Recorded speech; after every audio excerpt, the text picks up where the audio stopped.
Bawa kwartawab Shalanawa, Bawa kwartawab Shalanawa, Abayahawa Shabasamayam, Abayahawa Shabasamayam, Salakalanawa, Salakalanawa, Alkataayanawa, Alkataayanawa, Watawadalak Aldamak, Matawadalak Aldamak, sa satap at Kataayanawa, sa tapat Kataayanawa, Kalhalal Hawadla Abayahawa Alhayam, Alhalal Hawadla, Abayahawa Lahayam, Basa Masyayak Yahawashay, Basyam Masyayak Yawashay, Basa Mrawakadas, Basyam Rawakadas, Yaman! Yaman! Pagka natin si Yahawashay.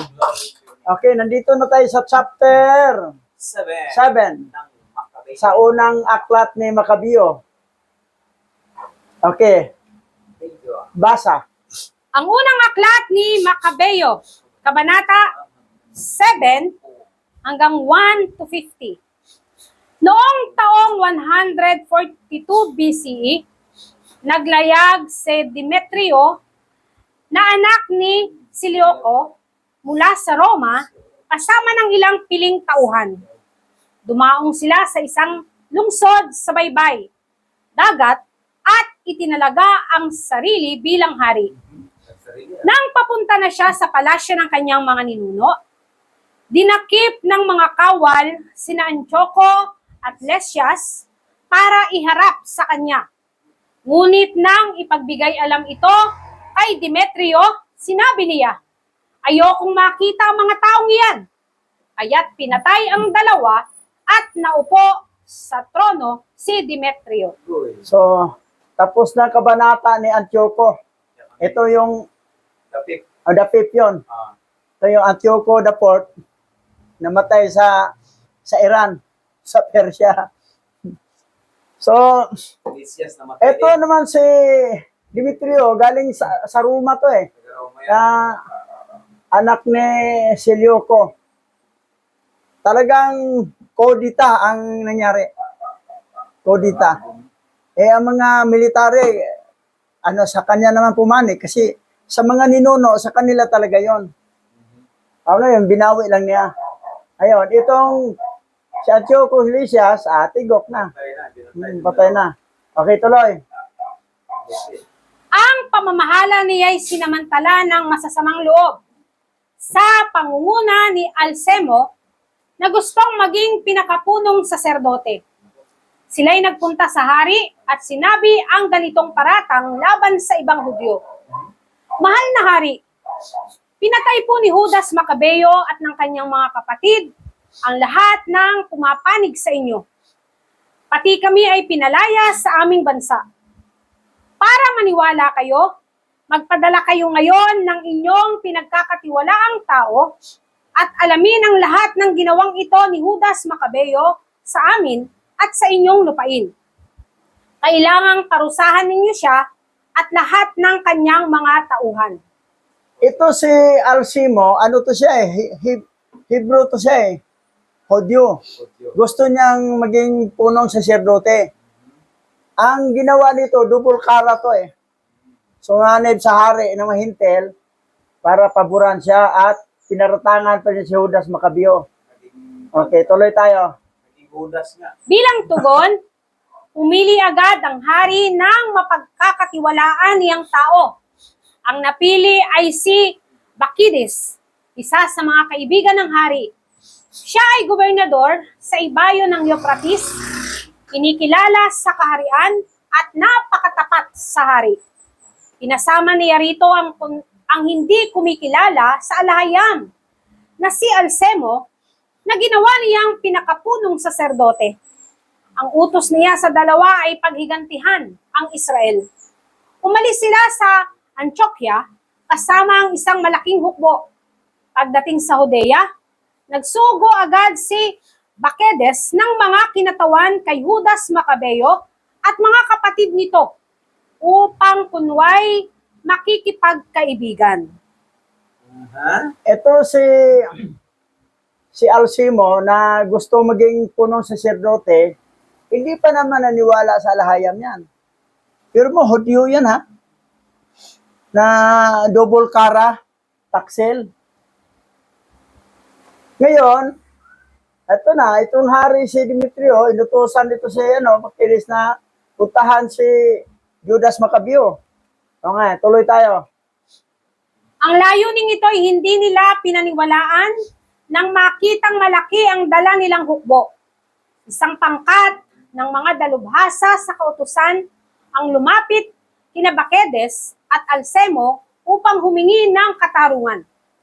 Ang mga deboto at makabayang lalaking ito ang una sa mga Hudyong nakipag-ugnay sa kanila. Sapagkat ganito ang usapan nila. Isang saserdote mula sa lipi ni Aaron ang dumating na kasama ng hukbo. Hindi nila tayo pipinsalain. Mapayapang nakipag-usap si Alcemo sa kanila. At ganito ang pangako. Kayo at ang inyong mga kaibigay hindi namin gagambalain. Ay, ano yan? Trap yun eh. Trap yun. Isang hindi mapagtiwalaan yung kunwari magkipagkaibigan Babalat para kayo sila. matrap o sa ano pa litag. Babalat kayo sila. Ito namang Alcemo din ang May hangarin kasi. lying eh. Tuloy. Dahil sa pangakong ito, nagtiwala sila. Ngunit walang ano-ano'y hinuli ang 6 na sa kanila at pinaslang noon din. Papatay. Ganito ang sinasabi ng kasulatan. Ikinalat nila ang bangkay ng inyong mga hinirang. Ang dugo nila'y dumanak sa paligid ng Jerusalem at wala isa mang natira upang maglibing. Dahil dito, takot at pangamba ang nadama ng mga tao.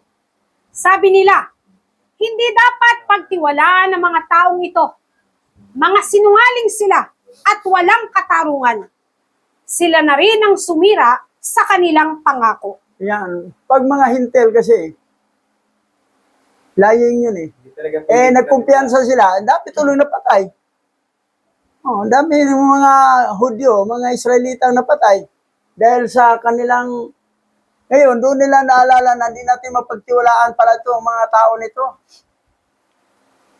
So, tuloy. Matapos gawin ang pamamaslang, si Baquides ay umalis sa Jerusalem at umimpil sa Betsaep. Mula ro'y iniutos niyang dakpin ang lahat ng mga takas na Hudyong sumama sa kanya. Ang mga ito ipinapatay at ipinatapon sa isang malaking hukay. Ipinagkatiwala niya kay Alcemo ang pamamahala sa mga lalawigan at nag-iwan siya rito ng isang bahagi ng hukbo bago nagbalik sa hari. Biro mo, ang daming napatay. Tapos itong taksel ng mga Hudyo, si Alcemo, yan, pinagtiwalaan sa mga hintel, sa hari. Kasi posisyon niya hanap pera, sahod. Hindi pinaglaban ang kanilang panampalataya, kundi ang pinaglaban paano makakaroon ng pera. Pira-pira lang nga eh. Pag may darating blessing, dami. Pag wala pala klaro, wala na, naglaho. Hindi naman pakita. Kasi hindi talaga totoong manampalataya kay Hawa. Ang panampalataya nila pera. Yan, ganito rin noong panahon. Apply din sa ngayong panahon nito. Okay, tuloy. Ipinaglabang mabuti ni Alcemo ang kanyang hangaring manatiling pinakapunong saserdote. Lahat ng mahilig sa gulo ay lumapit sa kanya. Sila ang nanungkulan sa Hudiya. Ginulo ng mga ito ang buong Israel. Hindi nalingid sa kaalaman ni Judas Macabeo ang kasamaang ito na higit pa sa ginawa ng mga hintil. Nilibot niya ang buong Hudiya at pinaghigantihan ang lahat ng pumanig kay Alcemo. Kaya ang mga ito'y hindi nakatakas. Grabe, no? Yan. Yung mahilig sa gulo, ayun, magkasama silang magkakatrupa eh. Mga Hudyo pa yun. Oo. Kita mo, ang dami ng mga taksel eh. Siguro hindi pure yun, may mixed blood na yun eh. Mare. Oo. Kasi ganyan ang karakter nila eh. Kasi yung asawahan kaya, halo-halo ng mga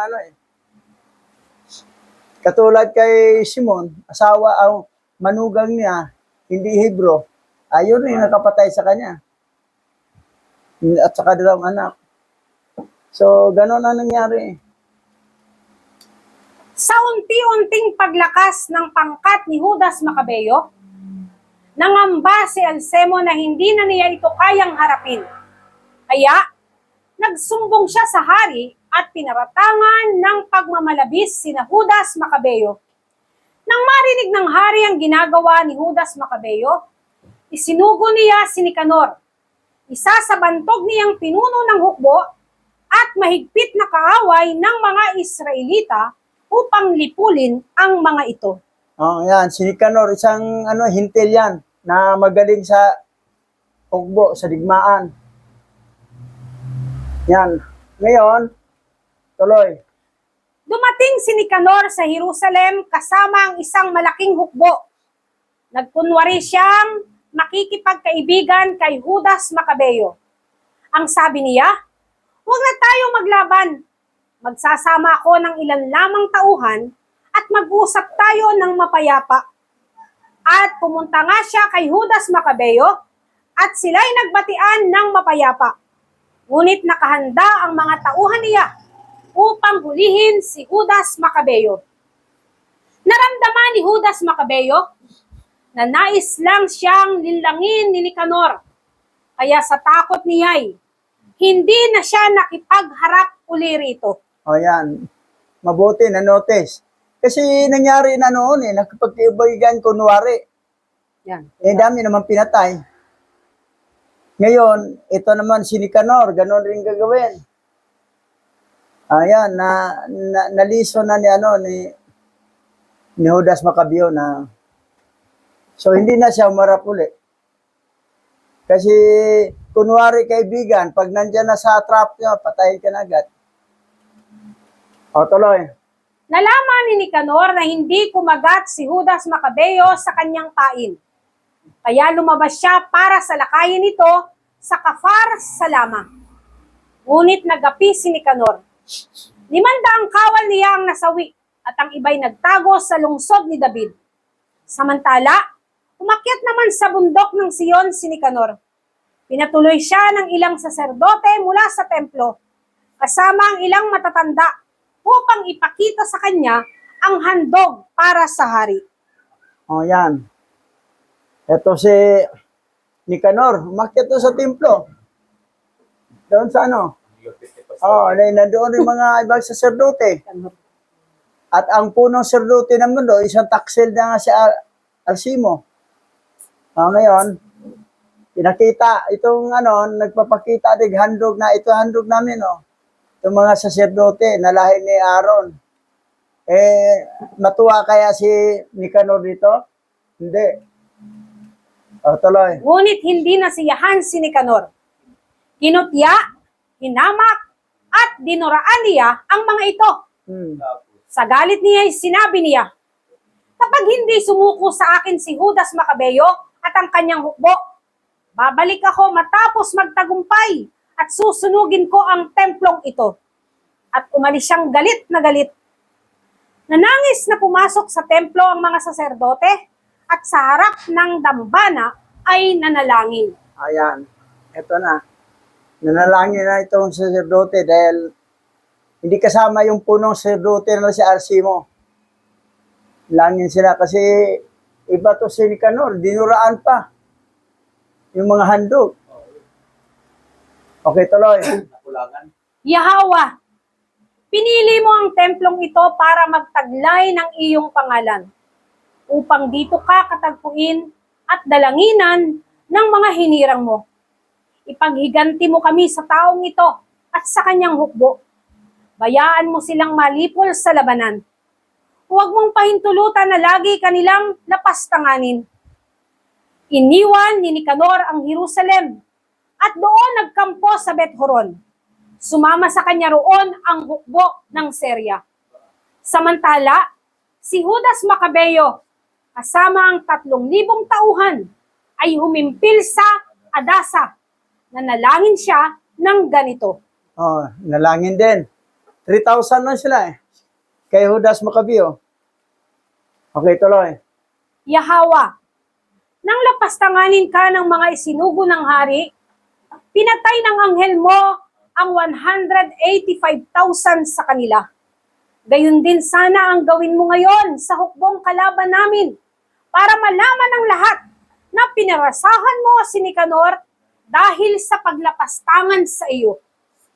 13 araw noon ng 12 buwan nang sagupain ng hukbo ni Judas Macabeo ang hukbo ni Nicanor. Nagapi ang hukbo ni Nicanor at namatay ito sa labanang iyon. Oh. Tigok si Nicanor. Dininig ang dalangin ng mga saserdote at saka dalangin ni Judas Macabeo na tulungan sila. Dahil biro ma, 185,000 na mga anghel ang tumulong na pumatay sa mga kaaway nila.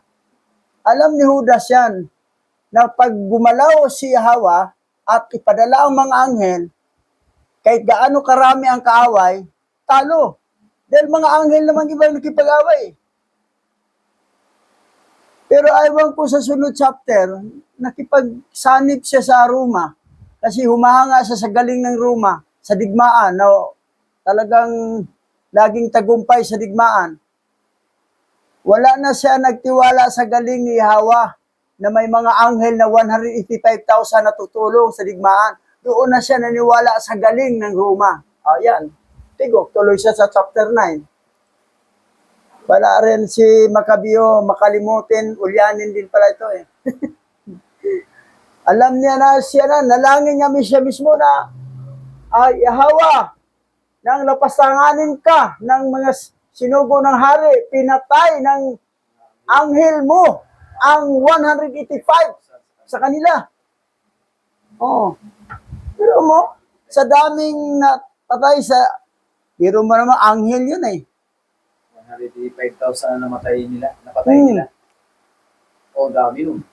Pero 185,000. sa sunod chapter, hanggang hanga siya sa Roma. Hanggang hanga siya, sanib siya, nakipag-alyansa. Sa chapter 8, sa chapter 9, tigok na si Judas Macabeo. Tigok na. Kasi doon na ang trust niya sa Roma. Wala na siya ang trust. Ang tiwala niya parang kulang na. Wala nang tiwala kay Hawa na mag-protect sa kanila sa digmaan. Doon na siya makipagkaibigan sa Roma para ang Roma mag-protect sa kanila. Di Roma, sablay din dito si Judas Macabeo eh. Lesson sa atin to na minsan, yung tiwala natin kay Hawa, minsan nagtiwala tayo sa tao na ito, saan ba ang tiwalaan mo? Yung Yahweh na creator, na alahaya, makapangyarihan sa lahat? O yung tao lang na talento lang, galing na yan? Human talent lang yan? So, yan ang nangyari. Tuloy tayo. Nang mamatay si Nicanor, iniwan ng kanyang mga kawal ang kanilang sandata at nagsitakas. Maghapon silang tinugis ng mga Hudyo mula sa Adasa hanggang sa Gesa.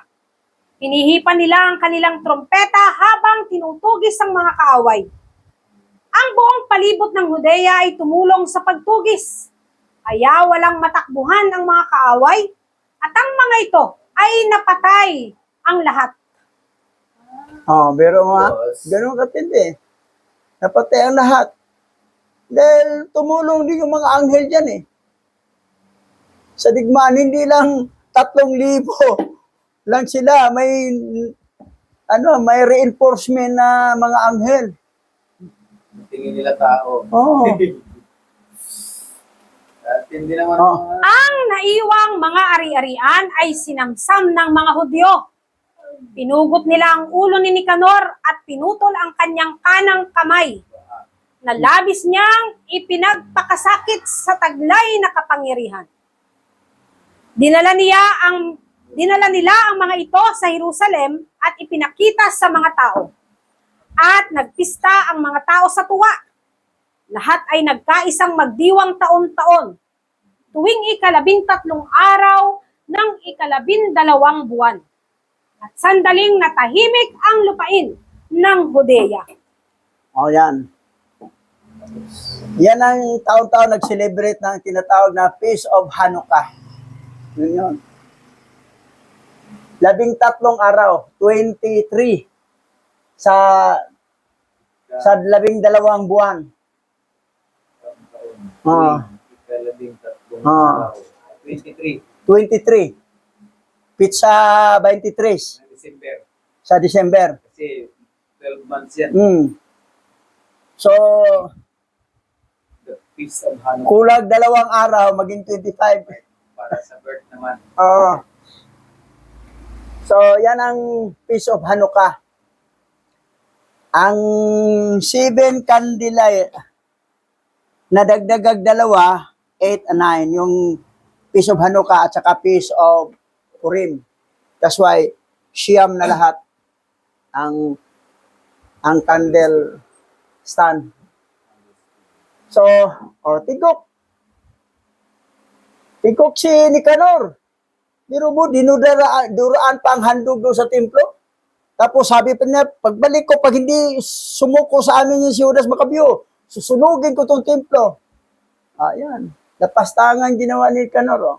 Ngayon, pinutulan ng ulo sa kamay.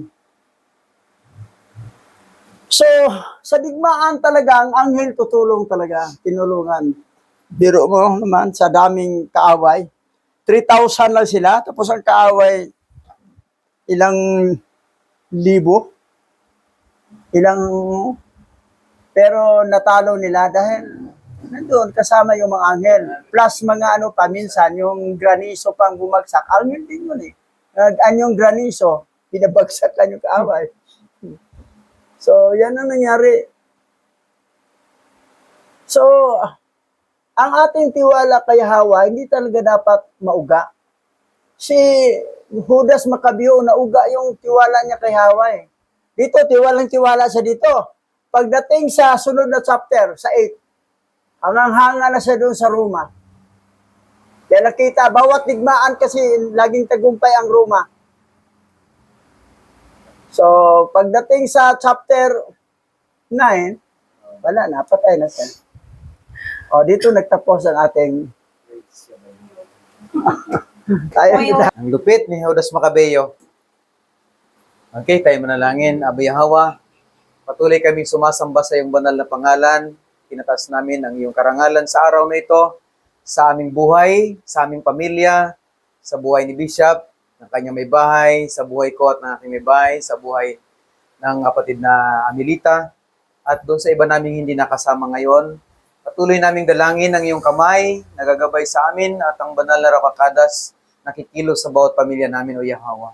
Patuloy naman sa araw na ito, ang salita mo lamang ang tangi po naming sandalan at pagbibigay paalala sa amin kung gaano katapat at kabuti ang iyong mga pangako na magaganap ang lahat ng iyong itinakda, mangyari na ang iyong pangalan muli ay mahayag sa aming bayan at sa lahat ng mga remnant ay mapukaw sila sa pamamagitan ng iyong kasulatan. Sinasamba ka namin sa pamamagitan ni Mashiach Yahushai. Yaman. Amen.